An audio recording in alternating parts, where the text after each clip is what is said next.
wabarakatuh. Hai netizen, Kilas Sepekan Kominfo TV kembali hadir bersama saya Ajeng Mawadah.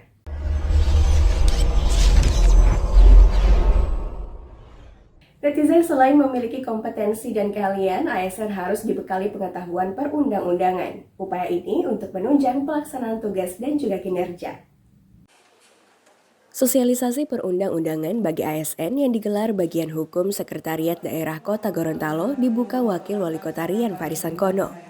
Pentingnya pengetahuan terhadap perundang-undangan sesuai dengan Undang-Undang Nomor 23 Tahun 2014 tentang pemerintahan daerah. Sosialisasi ini diharapkan berdampak pada penyelenggaraan otonomi daerah, pelayanan organisasi yang baik, dan juga pemenuhan kebutuhan publik.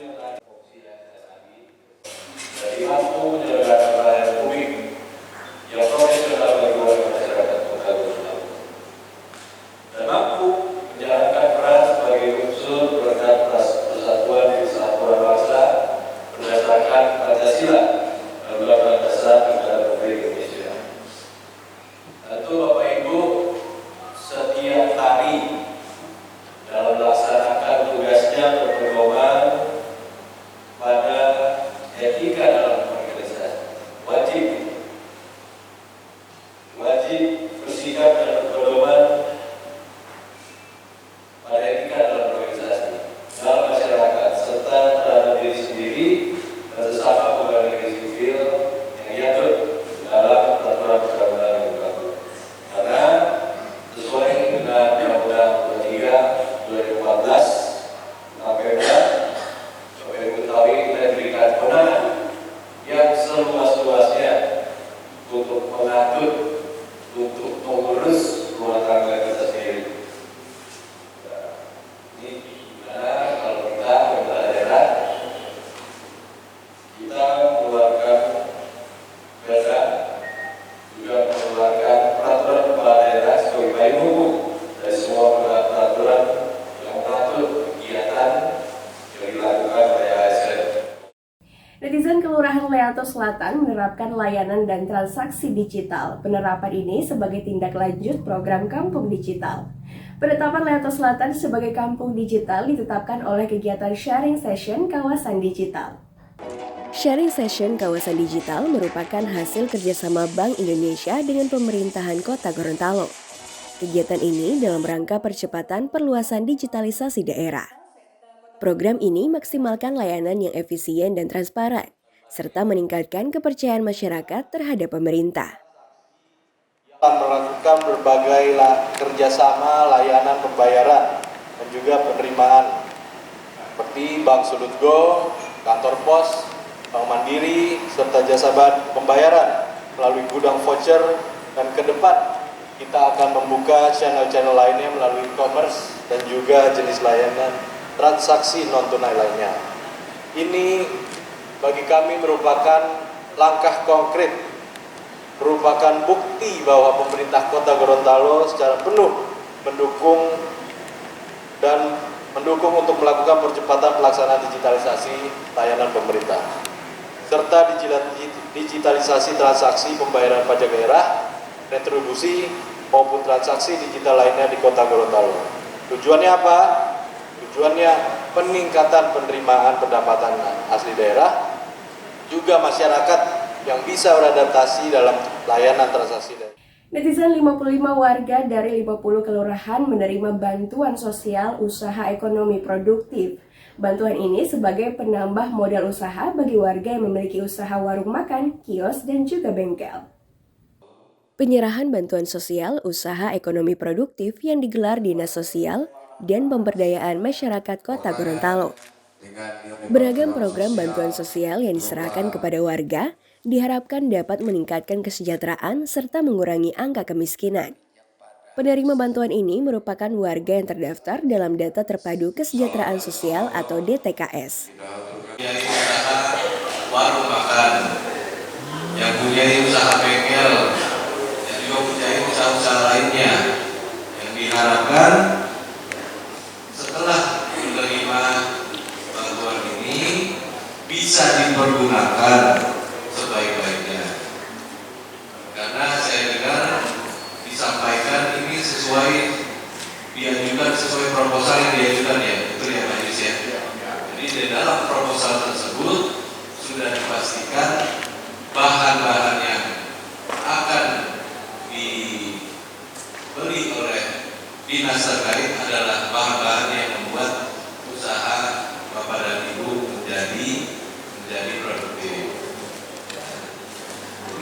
Awalnya ini penting, kami berharap bantuan tersebut dipergunakan dengan sebaik-baiknya, karena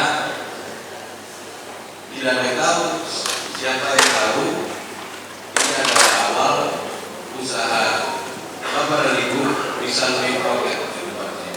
Kita tidak ada yang mengetahui, asal kesempatan ini dipergunakan dengan sebaik-baiknya. Netizen Rakernis Keasistenan 3 wadah silaturahim dan evaluasi kinerja. Sejumlah masalah strategis menjadi perhatian serius, yaitu reformasi birokrasi. Rakernis Keasistenan 3 dibuka oleh Wakil Wali Kota Rian Fahri Sangkono. Birokrasi idealnya mampu melaksanakan tugas dan melayani masyarakat. Pemerintah harus meningkatkan kinerja birokrasi sehingga tercapai birokrasi yang bersih. Juga harus kompeten dan memiliki kemampuan dalam melayani.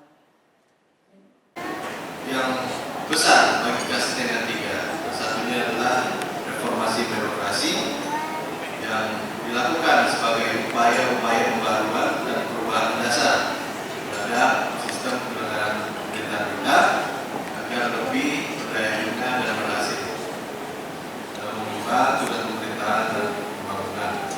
Tentu saya mengajak untuk kita sekalian mengingat bahwa birokrasi idealnya mampu melaksanakan tugas, mampu melayani masyarakat. Jangan jadi sebaliknya, bahwa kita dilayani oleh masyarakat. Konsekuensinya apa? Konsekuensinya dalam pemerintah harus meningkatkan, kita harus meningkatkan kinerja birokrasi sehingga tercapai birokrasi yang bersih, kompeten, dan kita memiliki kemampuan dalam melayani masyarakat. Perjalanan panjang pemerintah dalam memperbaiki birokrasi dilakukan secara terus-menerus, baik aspek perencanaan maupun aspek di lapangan. Namun yang tidak kalah penting kita ketahui bersama, pelaksanaan reformasi birokrasi itu harus didukung anggaran yang memadai. Netizen jumlah penduduk Kota Gorontalo mengalami peningkatan. Bertambahnya jumlah penduduk mempengaruhi daerah pemilihan dan juga alokasi kursi anggota DPRD Kota Gorontalo. Hal ini terungkap dalam uji publik rancangan daerah pemilihan dan alokasi kursi DPRD Kota Gorontalo. Uji publik rancangan daerah pemilihan dan alokasi kursi anggaran DPRD Kota Gorontalo digelar KPU Kota Gorontalo. Pada pemilu tahun 2019, jumlah penduduk Kota Gorontalo berjumlah 200.000 jiwa lebih. Sementara data saat ini, jumlah penduduk Kota Gorontalo berjumlah 202.139 jiwa, sehingga mempengaruhi jumlah kursi DPRD Kota Gorontalo yang sebelumnya hanya 25 kursi menjadi 30 kursi. Konsekuensinya, kursi anggota DPR bertambah 5. Sudah ditetapkan oleh KPU, sudah ditetapkan oleh DPRD Kota Gorontalo. Di sini timbul lagi sesuai aturan teknis KPU bahwa per kecamatan itu dengan bertambah atau berkurangnya jumlah penduduk maka akan mempengaruhi jumlah kursi di dapil tersebut. Nah, kegiatan ini merupakan salah satu rangkaian kegiatan yang tentu sudah menjadi aturan teknis dari KPU pusat. Jika ada rancangan-rancangan tersebut maka harus dilakukan uji. Pada prinsipnya pemerintah mendukung dalam rangka terciptanya iklim demokrasi yang fair, yang sehat. Netizen pemerintah Kota Gorontalo berkomitmen menjaga ekosistem usaha UMKM. Hal ini disampaikan Wakil Wali Kota Rian Fahri Sangkono pada Grand Opening Bannings Klinik Gorontalo.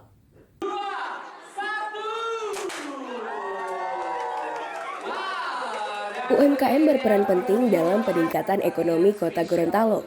Eksistensi UMKM baik skala kecil maupun skala besar terus dijaga dengan memberikan dorongan. Sinergitas pemerintah dan dunia usaha harus tumbuh bersama untuk mengurangi angka pengangguran. Kepada Bapak Wakil Wali Kota Gorontalo, yaitu Bapak Rian Ekonom Bikon MAP. Kami berkomitmen menjaga usaha menengah maupun besar eksistensinya dan juga tetap mendorong usaha mikro, usaha kecil agar bisa naik kelas seperti saudara-saudara, rekan-rekan wartawan sudah ketahui. Nah, dengan adanya Bendings Klinik ini, yang pertama yang paling penting membuka lapangan pekerjaan. Tadi manajernya ya, itu saya tanya orang Sepatana, Kota Gorontalo. Saya yakin juga banyak akan pegawai-pegawainya berasal dari Kota Gorontalo. Yang terpenting orang Gorontalo. Jadi ada pemberdayaan masyarakat lokal. Pemberdayaan gitu. masyarakat lokal. Yang pertama, yang kedua, investasi besar masuk ke sini, artinya perputaran ekonomi di Kelurahan Biawak ini berputar, bisa juga masuk ke wilayah-wilayah lainnya di Kota Gorontalo. Netizen, demikianlah kilas sepekan Kominfo TV. Saya Jomawada pamit undur diri. Assalamualaikum warahmatullahi wabarakatuh dan sampai jumpa.